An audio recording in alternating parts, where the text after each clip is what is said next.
بسم اللہ الرحمن الرحیم۔ ابتدا ہے رب جلیل کے نام سے جو بہت مہربان اور نہایت رحم کرنے والا ہے۔ چینل میں آپ کو خوش آمدید کہتی ہوں۔ آج اس چینل میں آپ کو جو بات بتانے لگی ہوں وہ ہم سب کے لیے لمحہ فکریہ ہے۔ ایک مسلمان ہونے کی حیثیت سے ہمارا ایمان ہے کہ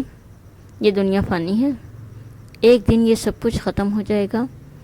اور قیامت برپا ہوگی۔ قیامت کب آئے گی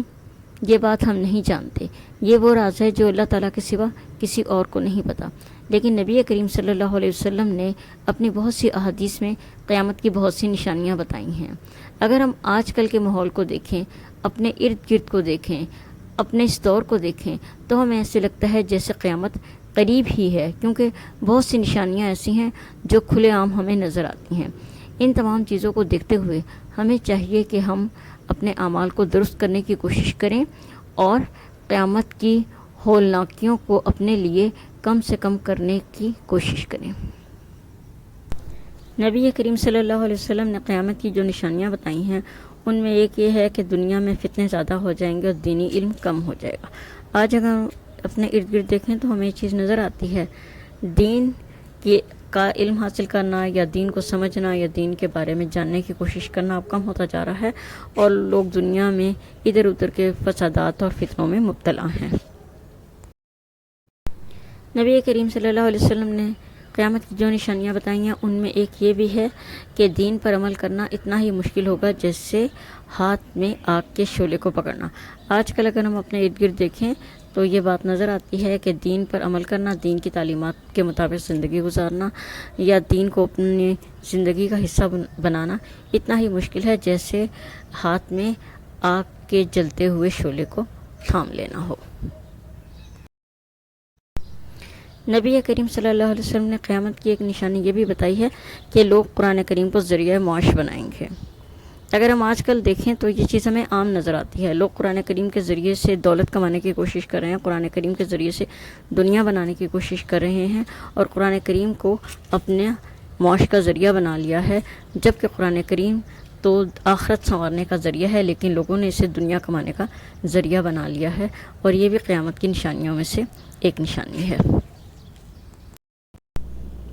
آپ صلی اللہ علیہ وسلم نے ایک نشانی یہ بھی بتائی ہے کہ سود عام ہو جائے گا، اور یہ نشانی تو ہمیں ہر طرف نظر آتی ہے۔ دنیا کا کوئی معاشرہ، کوئی کاروبار اس سے خالی نہیں ہے، ہر جگہ سود کا کاروبار ہے۔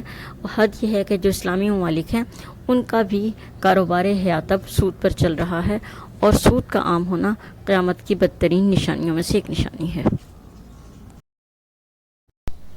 آپ صلی اللہ علیہ وآلہ وسلم نے یہ بھی ارشاد فرمایا کہ ہر آنے والا زمانہ گزرے زمانے سے بدتر ہوگا۔ بدقسمتی سے یہ بھی ہمیں نظر آ رہا ہے کہ جو بھی گزشتہ سال ہوتا ہے وہ آنے والے سال سے بہتر لگتا ہے، اور جو زمانہ آ رہا ہے اس کے بارے میں کچھ نہیں کہا جا سکتا کہ وہ آج سے کتنا بدتر ہوگا، یعنی ہم بد سے بدتر کی طرف جا رہے ہیں، اور یہ بھی قیامت کی ایک نشانی ہے۔ آپ صلی اللہ علیہ وآلہ وسلم نے یہ بھی ارشاد فرمایا کہ لوگ قرآن کریم کو موسیقی کی طرز پہ تلاوت کریں گے، اور آج کل ہم یہ دیکھ رہے ہیں کہ لوگوں نے قرآن کریم کا احترام کرنا چھوڑ دیا ہے، یا تو اس کو ذریعہ معاش بنا لیا ہے، یا اس کو صرف گھروں میں سجا کے رکھا ہوا ہے، یا پھر اس کی تلاوت اس طرح کرتے ہیں جیسے کہ کوئی عام سی کتاب یا عام سی نظم پڑھی جا رہی ہو، اور یہ بھی کوئی اچھی بات نہیں ہے۔ قرآن کریم کے ساتھ اس طرح کا سلوک کرنا بھی گویا قیامت کے نزدیک ہونے کی ایک نشانی ہے۔ قیامت کی ایک نشانی آپ صلی اللہ علیہ وسلم نے یہ بھی بتائی ہے کہ قیامت کے قریب زمانے سے برکت ختم ہو جائے گی، صدیاں سالوں کی طرح گزریں گی، سال مہینوں کی طرح، مہینے دنوں کی طرح، اور دن ہفتوں کی طرح، ہفتے گھنٹوں کی طرح گزریں گے، اور یہ چیز ہمیں اپنے زندگی میں نظر آتی ہے۔ آج ہر دوسرا شخص اس بات کا شاکی ہے کہ وقت سے برکت ختم ہو گئی ہے، ہر شخص مصروفیت میں مبتلا ہے، اور ہر شخص آرام یا سکون کے لیے فراغت چاہتا ہے جو اس کو نہیں ملتی۔ اس کا مطلب ہے کہ ہم اگر دیکھیں تو قیامت کی یہ نشانی بھی واضح طور پہ ہمیں نظر آتی ہے۔ قیامت کی نشانیوں میں سے ایک نشانی یہ بھی بیان فرمائی گئی ہے کہ قیامت کے قریب مالدار لوگ بخیل ہو جائیں گے۔ یہ بھی ہمیں آج نظر آتا ہے کہ لوگ دولت کا ڈھیر جمع کرنے میں مصروف ہیں۔ ہر شخص کی خواہش ہے کہ وہ زیادہ سے زیادہ امیر ہو جائے، ہر شخص زیادہ سے زیادہ بینک بیلنس بنانے کے چکر میں ہے، اور لوگوں کی مدد کرنا، غریبوں کے کام آنا، زکوٰۃ دینا، ان سب چیزوں کو لوگوں نے فراموش کر دیا ہے۔ قیامت کی نشانیوں میں سے ایک نشانی یہ بھی ہے کہ لوگ صحیح احادیث کو بھلا دیں گے اور غلط باتوں کو احادیث کے طور پہ بیان کریں گے۔ آج کل یہ عام ہے، لوگ کہیں سے بھی کوئی بات پڑھتے ہیں، سنتے ہیں اور اسے حدیث کے نام پر بیان کر دیتے ہیں۔ نیٹ پر تو یہ چیز بہت عام ہے اور ہمیں اس سے گریز کرنے کی کوشش کرنی چاہیے۔ قیامت کی نشانیوں میں سے ایک نشانی نبی اکرم صلی اللہ علیہ وسلم نے یہ بھی بیان فرمائی ہے کہ لوگوں کی زندگی اور نماز سے خوش و خصوع ختم ہو جائے گا، اور یہ بات بھی ہمیں نظر آتی ہے۔ ہم نماز پڑھتے ہیں، ایک روٹین کی چیز سمجھ کے ہم عبادت کرتے ہیں، لیکن اس میں جذبہ نہیں ہوتا اور ہماری زندگی میں اللہ تعالیٰ کی لیے تڑپ اور تقوی ظاہر نہیں ہوتا، نہ ہمارے ہاں پرہیزگاری کا کوئی تصور ہے، اور ہم صرف عبادت اس لیے کرتے ہیں کہ شاید ہمیں اللہ تعالیٰ نے اس کا حکم دیا ہے، لیکن ہم یہ کوشش نہیں کرتے کہ ہماری عبادت میں خشوع و خضوع پیدا ہو۔ ہماری مصروفیات اتنی ہیں کہ ہم جلد از جلد عبادت کر کے یا نماز پڑھ کے کسی دوسرے کام کی طرف متوجہ ہو جاتے ہیں، جس کی وجہ سے ہماری عبادتوں میں اور ہماری نماز میں